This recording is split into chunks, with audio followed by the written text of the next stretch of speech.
Welcome back to Bring Back the Girls, or welcome. I'm so happy to have you here. So today I have Miss Mika Hayes on the podcast. I haven't talked to this girl in years, so I was so excited that she was able to come on to the podcast and we got to talk and catch up, and I had so much fun talking with her. For those of you who don't know who Mika Hayes is, you should know who Mika Hayes is. She was my best friend on Stars, is a 3-time world champion. She won worlds 2 times on Shooting Stars, 2015 and 2017. And then in 2019, she moved to Miami, Florida, and was on Double O for the 2019 season. The school era? What is it? they were like in class. And she won worlds that year. So she has such a unique experience compared to anyone that I've had on the podcast so far. So we had such a great time in this video. So I really hope you guys enjoy it. I'm going to stop talking because I ramble. But yeah, let's move to the video. Welcome back, everybody. We have our next guest, Miss Mika Hayes. Yay! Hello. So Mika, we haven't talked in so long, so I'm so excited to have her on the podcast. So thank you so much for coming and being Thank you for having me. Our first question that, I ask everyone is, how did you get into cheer and how did you become a shooting star? So I'll take it back all the way to the beginning. So when I was like 7 or 8, I went into karate. I went into karate. And then my parents found like in a pamphlet or a newspaper, like this very small like cheerleading program. So then I was doing both karate and cheer at the same time. And they're like, you have to pick one. I guess I was small when I was 7, so they had me as a flyer. So I chose cheer. That's the only reason why I chose cheer at that time. And then I spent a year at that small program, moved literally across the road to a second small program where I think it was a youth level 3, because at that time I had gotten a tuck. And then within that year I had gotten a full, but they don't have like a youth 5 team. They only had a senior 5, and I was 8 years old. So then that's when I moved to World Cup. They had an old location in Lakewood, New Jersey. Oh. Do you remember that? I know what you're talking about. Like, I remember them having 2 gyms. Yeah, that one, it was 15 minutes from my house, and the theme of that gym was like sharks. Oh my god, I totally remember that. Oh my god, what were the team names? Well, I was on Angel Sharks. That was level 3. They kept me on a level 3. There was Mako Sharks, where I think they were level 4. You unlocked a memory that I totally forgot I even had. What happened? Did they just get rid of it? I guess they were. I think a lot of the athletes from that gym were moving up to Freehold. I think it was 30 minutes from that gym. So they were very close in proximity, so people were just going to go to the main location. And that's what I did after a year. Yeah, and you did that. So then Coach Joe, he is the one who first started spotting me on my doubles, because he would come from the main gym to Lakewood to help coach tumbling there. And he was spotting me on my doubles. And then we moved to World Cup Freehold, and they threw me on Twinkles. And I didn't have all of the skills required to be on level 5. I didn't have a toe touch tuck. I didn't have a specialty to full. All I had was a running full and maybe a double. That was it. At tryouts, I remember I got my toe tuck just so I could make the team. At tryouts? My legs were like this far apart. You would be able to do that though. Just like walk in to tryouts straight on in there. I was like, I got it. So then I spent 2 years on Twinkles. Then I did 2 years on Starlights. But in the last like month or 2 of Starlights, I got pulled up to Stars because there was an injury before Worlds. And then that's when I joined you on Stars. Who got injured? Because I remember whenever I do these videos, I look through it, but I was like, Mika was totally on the team, like when we were at NCA, and I'm watching, like, no, she wasn't. So who got injured? Madison Mays. Oh my god. Yeah, you're right. It was a knee injury. I don't know if it was it probably was ACL. Mm-hmm. I think it was after NCA and before that small Toms River competition, because that was my first time with Stars. And then I had to borrow someone's old Stars uniform just to compete at that little competition. Yeah, because it was you're right, it was such a quick turnaround. Yeah. You got pulled up, I was like, oh my God, I have a little friend on Stars now. It was so exciting. At one practice for Starlights, Dana, her, pulled me over to the side because Stars were in the dungeon. And then she goes, Mika, I want you to nonchalantly walk to that back corner over to Shooting Stars. I didn't even know what nonchalantly meant at the time. So I was like, okay, I'll just walk over. Like, like what's going on? And then they had me try backspotting you at first. I don't know if you remember that. I don't, honestly. that year's like a blur to me. You were changing the whole routine at that time. I think so, yeah. I was backspotting you, but they said that I had too much power. So like your double ups when flying. So then they put me behind Lyric Generals. And I think it was Sam Stady and who was it? Catherine. So they had me backshot Lyric Generals. And I'm thinking, I'm like, oh my God, I'm touching Lyric Generals' ankles. Like ankles. I was fangirling so hard. And I remember for that routine, it was just like, I've never thrown a basket that high in my life. It was you. You were my flyer. Like, I've never thrown this high. Like, am I gonna catch her? I don't know. It's just scary.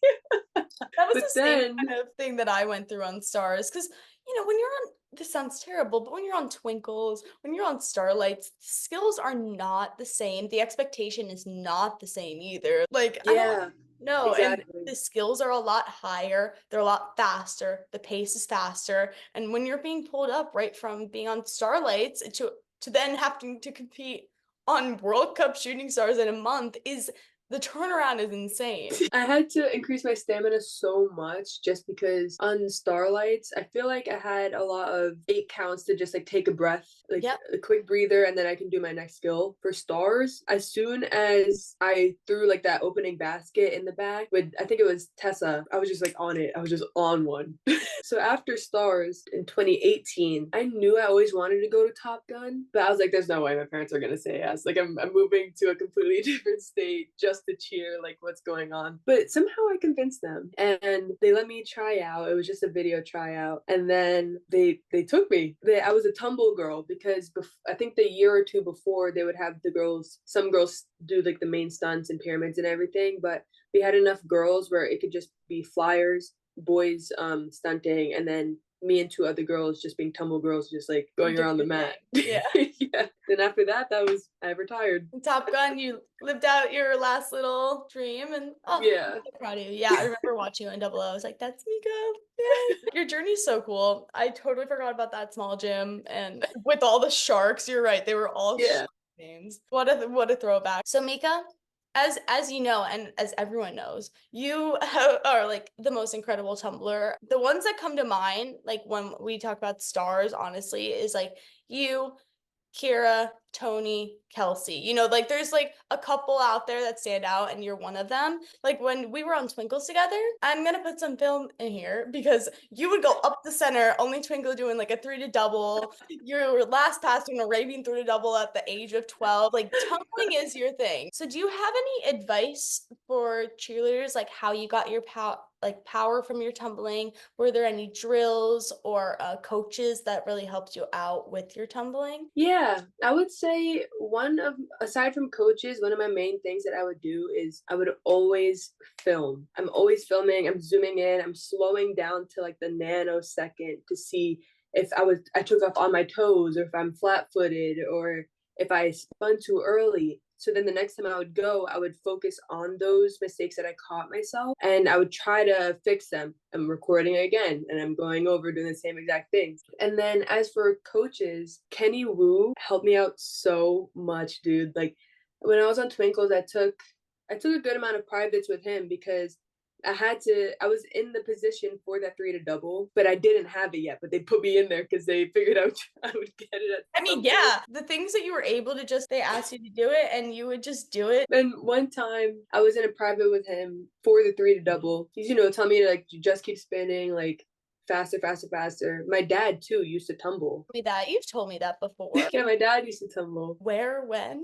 Well, him and his friends in New York, when they lived in the city, they would take mattresses and line them up just to create like a tumble strip basically, and they would just tumble on the mattresses doing like tucks, fulls, double backs, and all that. So then him and Kenny at that time were coaching me, telling me like each handspring has to be faster than the first. Like make sure you take care of the first handspring before thinking about the double, stuff like that. And then one day, I think it was during a full out on Twinkles, after I had been just continuously throwing three to fulls. I did that full out. I was like, you know what? Let's just try a double. If I fall, I fall, whatever. I did the three to double. I landed it. I remember I stood up, I was like, and then I looked over to Mark and Chrissy, because those were our coaches at the time, and they were just like, I didn't tell anyone I was going to do it. I just, in the spur of the moment, I was like, let's just try it. I threw it once before. This is what I mean. You're like, yeah, that was three to double. I remember I had like, what is it, like a hitch or a tick, like how, you know how some people before their fulls, they go like, I had that before the three to double. I think one time I went to stand up from like the crouch too early. So like I stuck my butt up and then I sat back down and then I landed a really good three to double. So then ever since then I would bounce and then I would put my butt up back down and then go. I don't know why I kept doing that. Everyone has weird ticks when it comes. I'm trying to think if I ever had. I definitely did. Like, knowing me, I probably had something before I like went into a pass. But yeah, I know Arden, she would do like when she was younger, remember she would do like these like things. You can see a lot in that Can-Am video in Myrtle Beach. Oh, no, exactly. There's a lot. You see a lot, and especially because we're so young, so we're very superstitious. Like, if we don't knock our head like 2 times, everything will go to shit. If I don't hug the same exact people each time, I'm gonna mess up. Yeah, I'm gonna mess up if I don't have that candy bar before I get out there.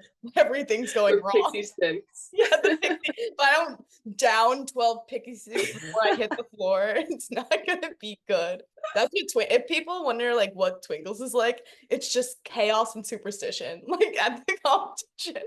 Exactly. Oh, I have this question too. Who has anyone influenced? I mean, you talked about your dad, but has anyone influenced your tumbling style or any tumblers that you've looked up to? I wouldn't know if it's a specific person that I can remember, but ever since I was younger and I would go to like different open gyms at like a gymnastics gym or whatever, I would always be inspired by the boys tumbling because their tumbling was like sky high and like they're doing all the skills just way up here, and I was like, I want to go that high. Like, what are they doing that I can't?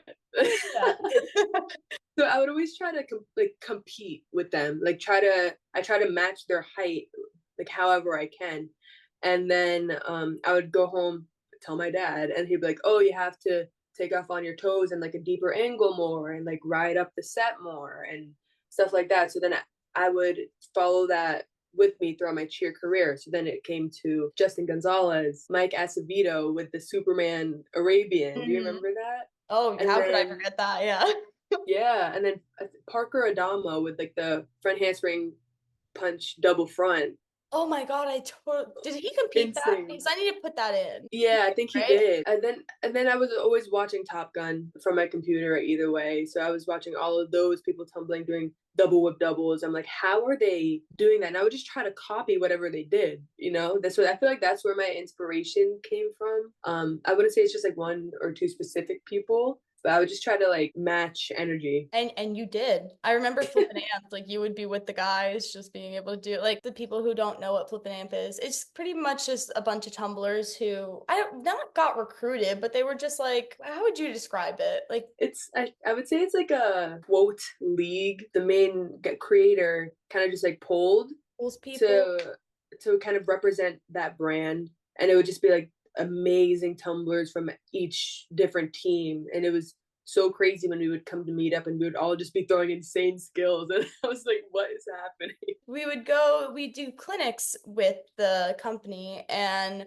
so Mika and I would be there together. Mika and like these guys, the guys would be like, I'm gonna throw this, and Mika would just do it right after, because we play those games where it's like, if I throw this, you throw it, and then like until someone can't throw a skill or something like that, Mika would be hanging in. I'd be like, I stop after a whip double. After that. I remember there was one clinic in Raleigh, North Carolina, and I had someone was throwing like 2.5 step outs, and I was like, I'm gonna try that. So there's a video somewhere, and I did a round off handspring 2.5 round off double hand double, and the last double was kind of janky, but the 2.5 was definitely there.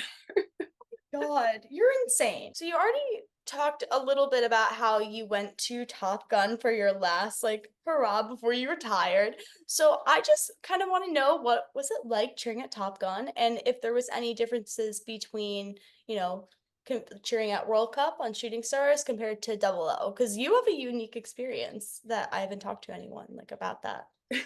Different I teams. would say cheering at Top Gun was just insane. Like on Stars, we would have Victor come out maybe 2-3 times during the season to try to tweak things, and being coached by him for those 2 hours, I was like mind blown about like the knowledge that he has. Getting coached by him 2 to 3 times a week, that is insane. There's just always something new coming into his head, and the way that he coaches is so just positive and inspirational, and it just makes you want to work harder for him, but also yourself. Like, you're not just trying to make your coach proud, like he makes you want to make yourself proud. Then you also have, well, I had Coach Carlos, who used to be on TGLC, and Coach Jose, who was on all these high caliber teams. Coach K, Coach Kristen would come in and just watch, and I'm like, oh my gosh, she's watching, like I have to be good. But I would say the main difference between World Cup and Top Gun is, I think you and Kat talked about this kind of in your episode, where at World Cup you're representing the entire program, the entire gym, because I feel like because you're wearing World Cup on your chest. At Top Gun you have 00, TGLC, Lady Jags, Glock 6. We had 6-6 at the time. All of those teams are representing the company. So I feel like it was just, we didn't have to I didn't have to be nervous about going on like interviews or chatting with other people, because I know that all of these other teams are able to just represent the program in such a positive light just by being them. And I feel like that's a big difference. Like, I feel like it wasn't just put on my team. You know what I mean? That was a common thing that I feel like most stars feel sometimes. There is a lot of pressure because even from just a young age, you're always like looking up to them. And then once you're in that position, you are like representing the whole gym. Omni now has won worlds, and like there's definitely some changes happening. But for the most part, like, a lot of people look up to the stars not only from the outside, but also in that gym. And there's a lot of expectations, a lot of standards. And compared to Top Gun, I feel, I don't know if they're probably the same size, but World Cup, I feel in my mind, maybe growing up is smaller because you grow up with everyone and people just like they talk and Yeah. I felt the same thing going into Top Gun. Like there's a lot, they field a lot more teams than World Cup can. I do see how the pressure kind of equals out compared to Stars and Odyssey and that stuff, because Odyssey also has a lot of pressure too. Right. And now Omni. All right. So after you finished up at Top Gun, you came back to New Jersey to like becoming a nurse. So tell me a little bit about your decision about becoming a nurse and how maybe like cheerleading has prepared you to, go to nursing school. So my mom is a nurse. She's a dialysis nurse, and she has been for 23, 24 years. So I got a lot of inspiration from her to go in the same path, because there's a lot of job stability, and the pay will be good too.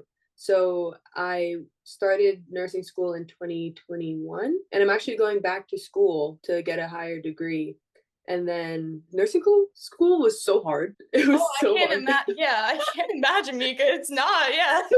I had to change the way that I studied. I don't know. It's because it's obviously different from just like a prereq class where you're taking like Western civilization or or something like that. But yeah, I graduated last May and I started in last September. So I'm going on 8-9 months on my own. It's challenging. It has its good and bad days, obviously. The good days always make the bad days worth it, Something I'm still getting used to. It's definitely a different way to process and a different way to think, because you're making hundreds and hundreds of micro and macro decisions. So it's very easy to get like decision fatigued, because you're just making the smallest decisions for your patients. At the end of the day, I just want to be a couch potato because like my brain is so tired. Well, I'm so proud of you, because I know like Thank you. Your mom being a nurse, and I do stalk you sometimes, and you posted that video. Like that's such a cute video. Thank you. Posted you like passing, and I'm just so proud of you because it takes Thank a lot you. of work and it's not easy. So so has cheerleading, when it came to when things were getting hard, or like you had to change your whole mindset, did cheer help with that? I would say so. I would say I used to be very, very introverted for at least going to Stars. And I still am, just less. But being able to, like we said before, having to represent the gym and some people coming up to ask you questions on camera and you have to like quickly think of a response that can, you know, properly represent what you are there for. I feel like that I took that to the hospital because I have to be an advocate for my patients because sometimes they're not able to ask for the things that they want or need or advocate for themselves. So I have to be that person for them. So the doctor will come stop by, just quickly check on them and then ask me if there's anything going on. Then I have to remember I get like 6 or 7 patients. I have to remember what each of them have mentioned to me and who that doctor is there for. And then I have to be like, oh, by the way, they are saying that they're in pain. Like they've been asking for this, they state this, whatever. So I feel like having that experience in cheer allowed me to have the mental organization, and the courage to speak up for other people who sometimes can't speak up for themselves. I would need a notebook. I don't know how you do it. That's Mika, you're crushing it. I love that for you. So I actually came up with this question last night. I was just thinking, I was like, what was one thing when we were like at World Cup together, and what was one thing where I was like, I wish someone gave me advice about that. And one thing that I realized was we were on Twinkles together for 2 years. You were my base, and we became really close like those first 2 years. Like you were my best friend on Twinkles for that whole time. And then all of a sudden, I was on Twinkles again, and you moved up to Starlights because you aged out. And I remember being like devastated. I was just like so sad. I was like, oh my I God. was too. Yeah, my best friend has left. Like, I still saw you, but it was weird because I would be finishing up practice and you would be coming in for Starlight practice, and we would just miss each other all the time. Yeah.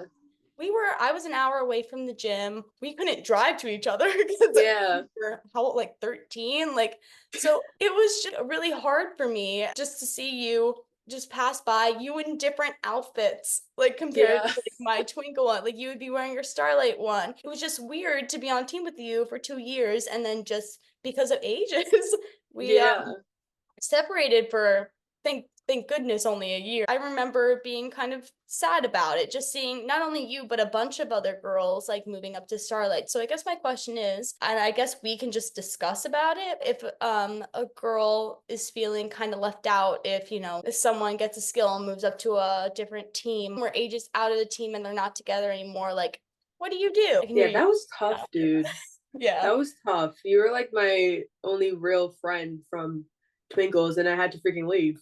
Yeah, I know. What the heck? Why were you so old?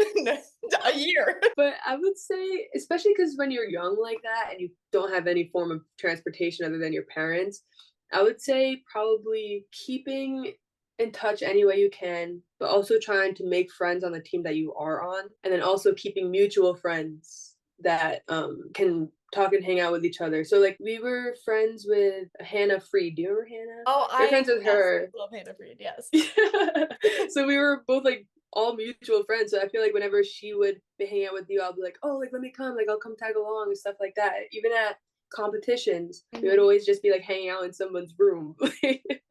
Like after a competition. Any way you can, just try to be their biggest cheerleader, try to root for them and the position that they're in. You don't want it to be lonely. You want to always have someone in your corner, so you try to make new friends too. Yeah, I agree. I was gonna say, like, going to competitions and hanging out with you was like the best time, and having that mutual friend to kind of bridge you together.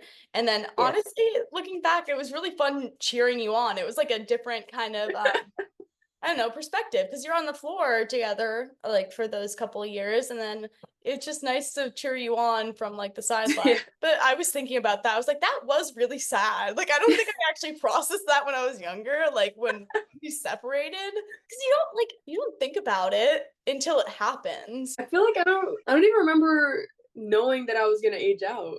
I feel like it was kind of just a surprise. Like I just ended up on another team from you, and I was like, huh? Yeah, a lot of people after the 2011 went to Starlights, and they kept me like down because this is what they told me. Who knows if this is true, but they were just like, we need like a leader on the team who's older, because it was like Gianna Andrea was coming up from Jipper, so I guess that does make sense.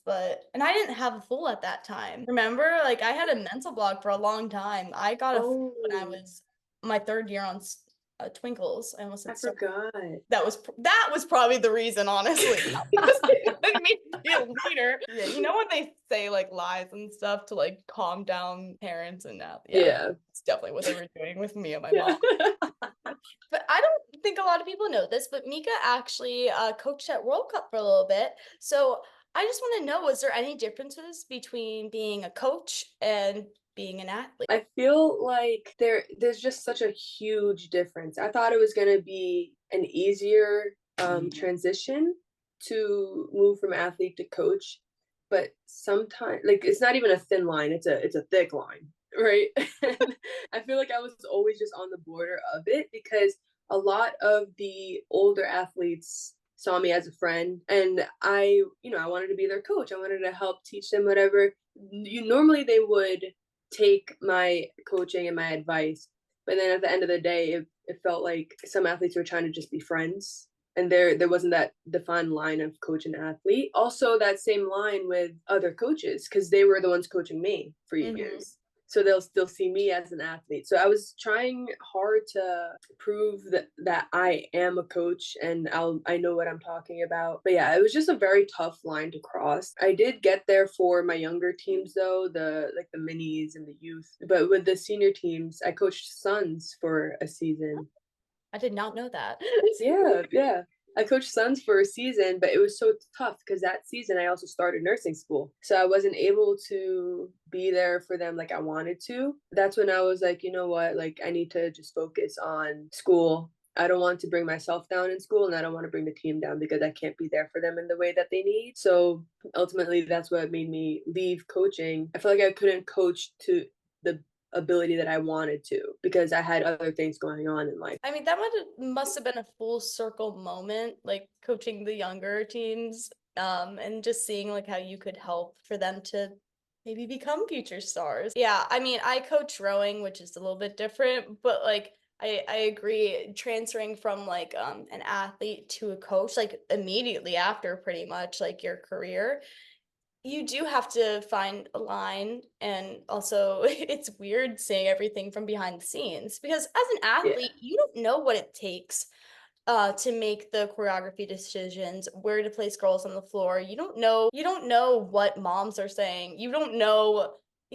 what coaches are going. Like you don't know any of that as an athlete. You just show up for those 2 hours. The coaches are Mhm. either in a bad mood, a good mood, and you don't know why. Oh,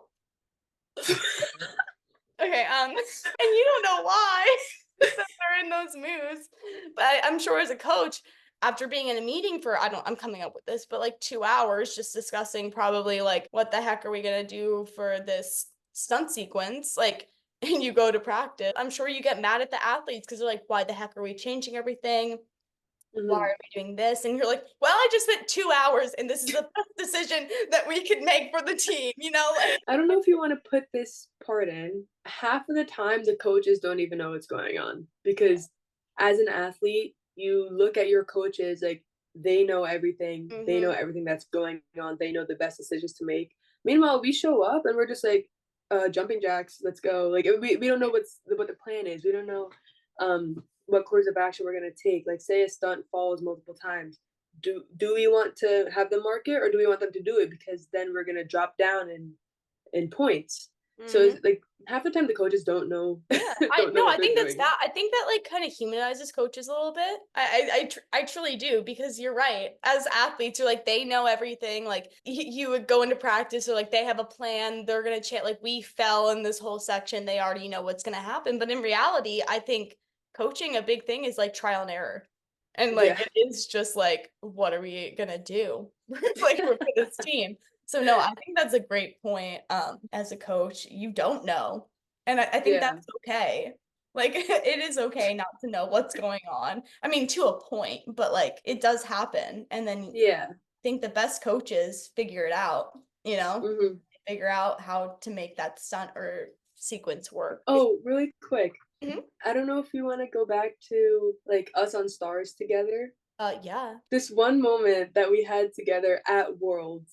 And it was on day one, after we got off, we were watching on that TV our replay. And the two of us are in like the front corner doing our jump sequence, and we are the only ones that are late. I think we were late, and everybody else was all on time, and we're just like. And then Joelle and Miss Pierre, they're like, "You need to look at your teammates and make sure that you're on time because this is that." And we're like, "Okay." And then the next day, you can see it in somebody's video. We're doing our jumps, and we're like this. We look at each other. No, I remember that whole year. This was 2013, so our first year, not full year, but first year on Stars. We never really gotten yelled at that year because we were, in a way, I mean, this sounds weird, but like helping out the team. A lot of people got injured or got moved to different spots, so we were coming up to help, and so they were very nice to us, and we never really were told too much. If it was being filtered through another teammate to make sure it was being nice, respectful way. So when we were at this is World's Day 1, we're watching the video, and I was traumatized a little bit watching the film with everyone and them just calling us out. And I was like, oh my goodness. But day 2, we looked great. We crushed it day 2, okay? I just think that's so funny because I will watch that video sometimes, and then the jumps were just both looking at each other. But guess what? We weren't off time. We fixed it. Yep, we sure did. It was one of the most terrifying moments that I had on Stars. Everyone that like Tony was there, Lyric was, Kelsey Rule is there listening about how you didn't jump on time. Yeah. All right. This is our last question. So I asked everyone this: what has been your favorite year on Stars? You didn't have to be on the team, but just favorite year in general, and then your favorite all-star routine of all time. I would say my favorite Stars year was the Circus 2018. And I'm saying that because, not just because I was a captain, but because I felt like finally at that point in my life, I felt confident enough to have fun while I was doing the routine, because any other year, I would obviously put a smile on for the judges and the camera, but in my head, I'm like having a mental battle of like just trying to get through the routine and finish it to the best of my ability. But the 2018 year, I felt like I could genuinely just bounce around, have fun. I'm mat talking, I'm fist bumping everybody. Like that was so fun for me, and I was able to enjoy myself while on the mat. You shot out of the cannon as well. I did the cannon. And then actually they put in my 1-2 up double like a couple weeks before Worlds. So the opening was changed a couple weeks before Worlds to try to squeeze me in there to go back on center panel. I remember I remember the choreography of that routine. And then I left, but I remember like because I was in that 2 to whip double section. It was absolutely I did not like that. So it was so sketch. I feel like I had to shorten my steps because I was scared I was gonna land on somebody. Yeah, well, because you had to land perfect. If someone like under whipped, you would be hit in the head by the whip in front of you, and it was just not like that section. That's why I left. No. Yeah, 2018, like you saying that, I felt like I felt more confident in the I mean, I didn't compete 2018, but like 2017, I felt that as well when it came to just like being more confident when I compete and being able to like, I'm going to put on a show. That I feel like that's a common thing when you're younger. You're like, oh, I need to eat the pixie sticks or I won't hit. And when you're older, you're like, oh no, it's actually, I trained really hard for this. I did the skill like 20 times and I'm gonna like show up and show them that I can hit the sun. Yeah 2018 circus year, that was a fun theme as well. I remember when they told us about that. I was like, that's cool. I was like, yeah, that's interesting. How are we gonna do that? They added those last props day 2 for the dance, with those little when did they add those? So I don't think I can't remember if we ever competed it or performed it, but those hoops have the slit through them. And in the dance, we are supposed to, at some point, grab them and pull them through a person, like who's standing up. We're supposed to pull them down. But there were too many complications. Like someone's wrist was like getting caught and like not going through or something like that. So we just kind of scrapped it during the dance and pulled out some of them for the ending pose. Okay. But we got that inspired by TGLC when they jumped through their hoops. Yeah. I figured anyone could see that, but no, it's funny. We took a lot of inspiration from Top Gun, but like little changes. We actually, for practice, we used the TGLC hoops. I don't know how we got them, but we used their hoops. Elaine probably like texted Victor, was like, "Do you have the hoops from what year was it?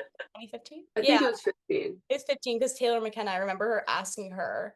And Oh, I was yeah. like, what the hell do you go? They round off and like go through the hoop. Like, how do you do that? She's like, someone grabs you and like yanks you. Like, that's how they did it. But I was like, still, you're going through a hoop. Like, how do you know where your key is? Stars just used it as. Yeah, we just went. We couldn't go through it, but Top Gun could round off and pipe through it. Yeah, that's a good year. I loved watching that routine. What is your favorite routine of all time? My favorite routine of all time has to be Top Gun Unlimited co-ed in 2010. I'm pretty sure they were unlimited at the time, but there's this one NCAA video and I'm in love with it. And this girl does a round off. She kind of like just jumps back. Someone catches her hands and then she goes through the legs and gets swung back out. Oh my God, they're insane. Yeah. And then I think in that same routine, a girl in the back of running tumbling does a toe touch double basket. Wow. And then in the same routine, there's this guy doing, I think it was like a full whip double or something like that. And then everybody just ripples and catches up. And it just looked so cool. And I was obsessed with it. And I was trying to do all these things on my trampoline when I was like, and you did them all. I don't think maybe I've seen that routine before. Was it when they had those like yellow uniform? You know what I'm talking about? Yellow and black. Yeah. It kind of looked like Bumblebee, yes, like a stripe. God, I remember the sand one where he did like the double to a split. Oh yeah. You don't see cheer like that anymore, like at all. I feel like a lot of cheer today has been more about stunts, and back then it was more about tumbling. And I think the reason for that, I was talking to Kat a little bit about this, like why we don't see as much tumbling and like honestly a lot of diversity within like the routines is because like you have to hit certain things within, so you have like in the score sheet, so you have to, everyone has to do the handstands, everyone like to and hit it very clean to show that like it's a solid skill. The doubles all have to land perfectly or you'll get docked. So no one, this sounds bad, but no one like is able to do those types of skills landing clean. And even back then they couldn't land clean doing this. Yeah. But it made cheerleading, although it wasn't as safe, but it made cheerleading very cool. Like the things that Top Gun and even like World Cup and California All-Stars, like the things that they were doing, you've never seen before and you don't even see today anymore because, you know, they have all the safety regulations. Yeah. I don't know if you would be able to find a clip, but I think it was Top Gun at NCAA or some competition in the late 90s or early 2000s where they did a guy was in a prep and a girl is also in a prep, I think. They swing her through his legs or something and she does a free, like no, holding on to no one, double back and landing in a cradle. Cheer analysis. I feel like I've seen him post something. That might have been where I saw it and I was like, what? And Victor doing like what did he do? He posted like a video of Victor as well tumbling. Yeah. So it's like things like That's that crazy. that you just don't see in routines anymore, which is okay. And I think cheer is evolving in the right direction when it comes to like safety and like making it more, honestly, for the score, like more clean for the score sheet. Like I remember being on Stars, people would be like, oh, the score sheet's just they didn't score us correctly and X, Y, and Z. But now it's like, oh no, there was a bobble there and you can clearly see it. Or like because bobbles back in the day were kind of just like, I think that's a bobble. She didn't drop the position, so it's not a bobble. I feel like it was very subjective to the judges. Yes, you're right. About determining whether something was a bobble or like an out of bounds. Because now I think it's 2 feet off of the red. But before it used to be like 1 foot on the red was out of bounds. Like they pushed the boundaries back. I definitely think they're doing a good job cleaning up all their scoring and their rules. So that's nice to see. All right. Well, that's all the questions I got for you. Thank you so much for coming on. I had so much fun talking with you. And Thanks for having me. Yes. And you're always welcome. Please come on more. And we can talk. Sure, just let me know. All right. Well, I'll stop the recording really quick. That's all I got for you today. I really hope you enjoyed this episode. Mika is the best. So glad she's doing well. She's crushing it as a nurse, and I'm so proud of her. Well, we're all grown up. It's so nice to see, but also it's like sad. We're all grown up and, you know, we're doing our own thing. This podcast has brought me together with so many people that I haven't talked to in years, and I'm just so grateful that a lot of people enjoy it, and I enjoy it. So yeah, for next week, I'm gonna see if I can get someone on. The only issue is I have finals coming up in 2 weeks, which is hard for me to, you know, find time to schedule with someone and edit, but I'm gonna try my best. I'm gonna try my best just for you guys. And we'll see who we can get on the podcast next week. But yeah, if you guys have any suggestions, please comment them down below. Please like, subscribe, follow me on all social media platforms, and also follow Mika on all her social media platforms. They will be down below. So thank you guys so much for watching. Love you all. Goodbye.